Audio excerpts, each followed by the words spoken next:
Narito na ang PTV Balita ngayon. Nasa 11 ang patay sa banggaan ng bus at pick-up sa Barangay Ayaga, Abulog, Cagayan. Sa lakas ng impact, wasak ang harapang bahagi ng bus habang nayupi naman ang pick-up nang araruhin ang bahagi ng isang tindahan sa lugar. Sa report ng Cagayan Provincial Police, galing ng Santa Marcela, Payao ang bus at papunta na sana ng Maynila. Nasa 20 ang naiulat na sugatan. Patuloy ang investigasyon sa sanhi ng insidente. Sa ibang balita, tiniyak ni Pangulong Ferdinand R. Marcos Jr. ang pagsisikap ng pamahalaan para mapaunlad ang lokal na ekonomiya sa Calabarzon.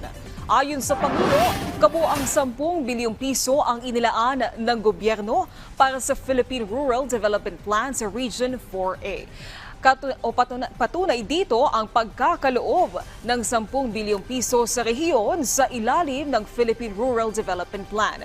Gayun din ang pagpupursige sa Taal Lake Circumferential Road, pati na ang Lobo o Lobo Malabrigo San Juan Laia Road, Kipot Irrigation Project at iba pang proyekto. Makakaasa po kayo na patuloy po namin kayong aalalayan. Sama-sama tayong maglakbay tungo sa isang mas masaganang bukas, ang bukas ng bagong Pilipinas. Samantala, alamin natin na ang ibang balita sa Visayas mula kay Jessie Atienza ng PTV Cebu.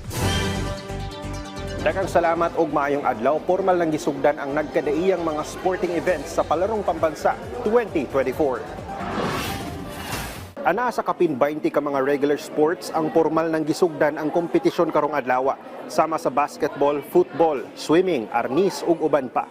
Aduna sa media center sa Cebu City Sports Center diin makita ang tanang mga sporting events real time.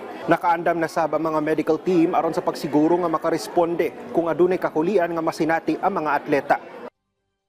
Samtang sa laing bahin, mga namaligya og shirts ug souvenir items gidagsa sab sa mga mamalitay.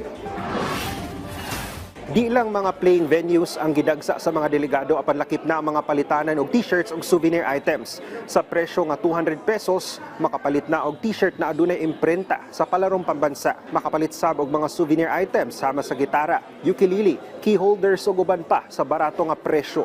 Dako sab og pasalamat ang mga manindahay ug mga MSME tungod na tagaan sila og kahigayunan makapamaligya atol sa pagpahigayon sa Palarong Pambansa. At yan ang mga huling balita mula sa PTV Cebu. Ako si Jessie Atienza. Balik sa inyo na yung... Tagang salamat, Jessie Atienza.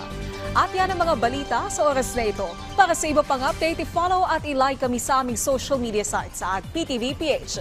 Ako po si Naomi Tiburcio para sa Pambansang TV sa Bagong Pilipinas.